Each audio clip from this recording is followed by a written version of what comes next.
Hello everybody, welcome to this instruction video. In this video I'd like to show you week 4 of the Stitch Story Crochet Along.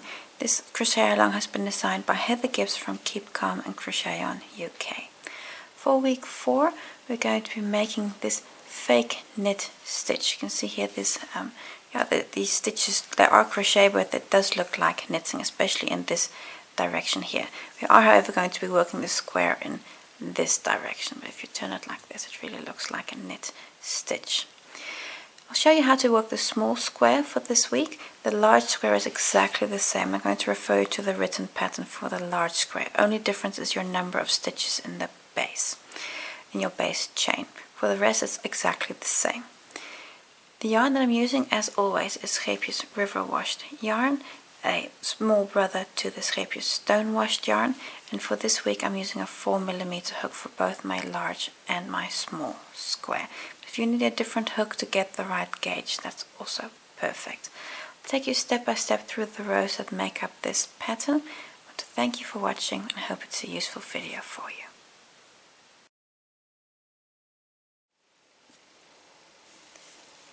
With a 4mm hook, slip knot on my hook, I'm going to chain 27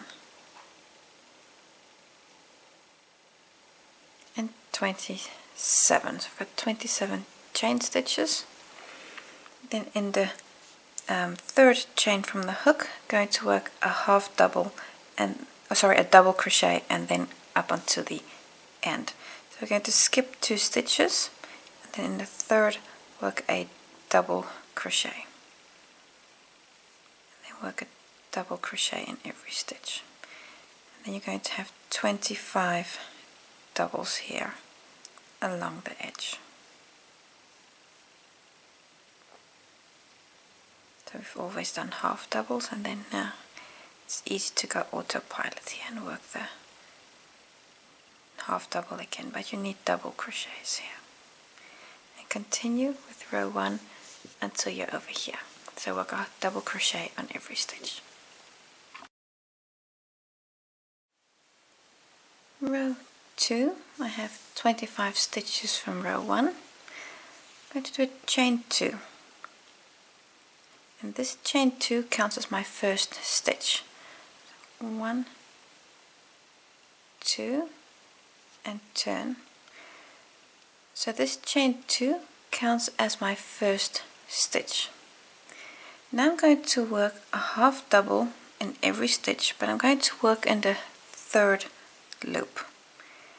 And the third loop, if you just look for a moment at your stitch, normally, if I just take that out, normally this is the stitch you work in, and you see you've got a front loop and a back loop. But if you turn your work over, you see here there are more loops, and that's the third loop that we refer to. So that's the front and the back loop, and then that loop there, just grab a hold of that, that's the third loop, and that loop is the one that we're going to be working into. You also see it there and there. So we're going to do this in every stitch. We're going to work in that third loop. I'm just going to pick up my yarn again, then yarn over for the half double, and then it can be easy if you just slightly turn your work. See, that's the first stitch, that's the one I don't need because my chain 2 counts for that. So I'm going to go to the second stitch, which would be this one, but then kind of come back here and then pick up that third loop. And then complete the half double. And then come to the next stitch and pick up that third loop. And what will happen is that your stitches here to the front are going to roll forward. See, here's the next stitch. So I'm not going to take that stitch, but I'm going to take this loop here to the back. You can see there at the top of the stitches. See, they become visible, they roll forward. This will give you your fabric the look as though it's been knitted. So this is a bit of a fake knit stitch.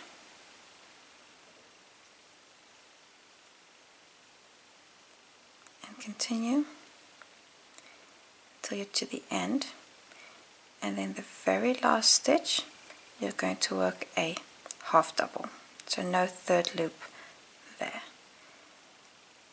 You can see how when you see exactly where that loop is, that it becomes easier to work. You can see here how you're curling, how this work kind of gets pushed forward. I'm going to continue like this until you're here, and then I'll just show you the last stitch. Almost to the end of row 2. So here's a turning chain 2, that's a stitch, and then I've worked all these third loop half doubles.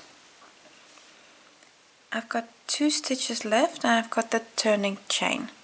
I'm only going to work in those last 2 stitches. So this is the second last stitch. So I'm just going to grab that third loop there again and work the half double. And then in the very last stitch, that's that one, work a normal half double.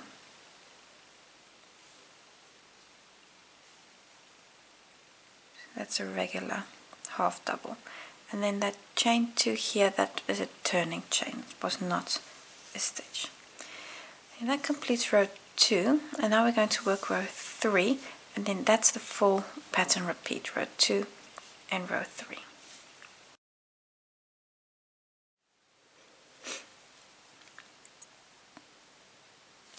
Row 3 we're at, going to do a chain 2, that's again your first stitch, and turn. So this chain 2 is your first stitch. So that means when you come back, you're going to work a half double on that stitch, the same as you're going to do on this side with the chain 2. That was also a turning chain, and it does count as a stitch. So this is your first half double. We're now going to work a front post double crochet on each stitch. Now the first stitch is already worked, that's that one, that's the chain 2. So we're going to go to the second stitch. And you can first see if I just pull it open, that's that stitch there. And it sometimes does need a bit of looking of, okay, where is the stitch? You see, this is the stitch, but that's the post it belongs with. And that has to do with the way that if you look at it from this side, it's often easier to see. Okay, see, that's the last stitch, that's the post on the left, and that's the second last stitch and the post on the left. But now I swap everything around, and now it's suddenly the other way around. So the first stitch has the post on the right, and then the second stitch has the post on the right. So this here is my second stitch, and that's the stitch that I'm going to work the front post double crochet around. So I've now done the chain 2 there, that's your first stitch, and then the front post double. And around the next one, again a front post double, and that usually goes easy because once you get that first one right, then everything else will fall into place. And now work a front post double around each post until you get to the turning chain 2, and on that turning chain you again need to work a half double. And if you wonder why is there a difference in the length, because when you're doing this front post and you're also working in the third loops, so you're dropping the stitches, you're placing them lower, and if you then make a double crochet in that last stitch, your work's going to get lopsided, that you've got taller stitches next to less tall stitches, if that makes any sense, if you can follow what I mean. Well, this is the back side of your work.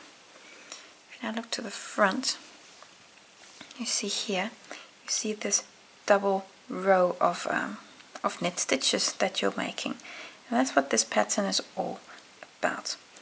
So I'm going to continue this until I'm to the other side, and I'll just show you the turn again. Almost to the end, I just pull open, you see I've got 2 full stitches and I've got the turning chain 2 there. On those last 2 stitches, I'm going to work a front post double,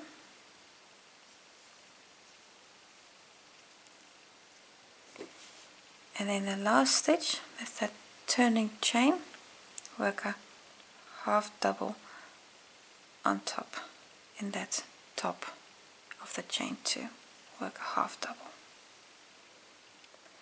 And that completes row 3, and that also completes the pattern repeat.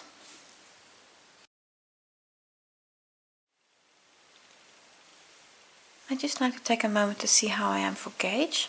This is my square from week 1. I place it on top of that. I'm very happy width-wise. This is just perfect actually, I'm very happy about this. So now I'm just going to continue working more rows until I get to the correct height. And the rows you're going to repeat are going to be rows 2 and 3. That means at this point, if you have a row 2 repeat, I'm going to do a chain 2, then turn. Remember that chain 2 is your first stitch, so it's that one. Then your second stitch here, that's the second stitch, but again you need the back loop, so that would be that loop there, and then complete the stitch, and that will again roll these stitches forward exactly the same way it's done here, and that will give you that fake knit effect that we're going for in this square, which is a lovely textured effect.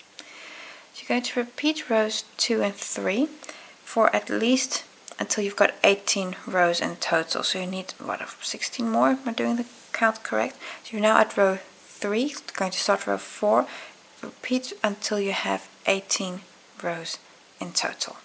Or if you need more to get the right size or less, of course do alternate, do change as needed. When you've worked all your rows, your work looks like this. You'll notice that your square really curls inward. This is inevitable with this fake knitting design, so don't worry about that. This is normal that this happens. It will, when you work the edge around, it will be less, and you can also block your square, which will also help to flatten it out. But don't stress too much about this, because when you have this square on your entire blanket, that will help to just connect these edges, and then they won't curl anymore. I've worked all my rows. I've actually worked 2 rows more because I've fit this square to my square from week 1. So this is my square from week 1, and if I place it on here, you see here's that, of course you need to do that extra edge still, and now it's nice for size. You can see that I've got it now minus the edge, it's the same size. And actually if I had 2 rows less, I finished here, and that is just too much. I couldn't get this to fit with the square from week 1, so I've added 2 more rows just to get it to the correct height. So feel free to do that, to just get your square to fit. So I'm happy with this. I can now work the edge around this square, and that's going to be exactly the same as before. You're going to work 3 single crochets in the corner, then 25 along the edge, again 3 in the corner, 25 evenly distributed here along this edge, and 3 in the corner, go all the way around.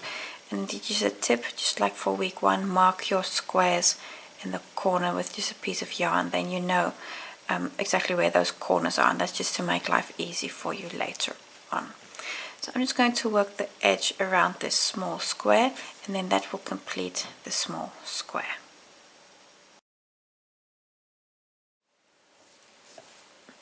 When you've finished your small square, this is what your square looks like. You can see already it curls a little bit less, and I've again marked the corners where I've done I've marked the 4 edges with the corner.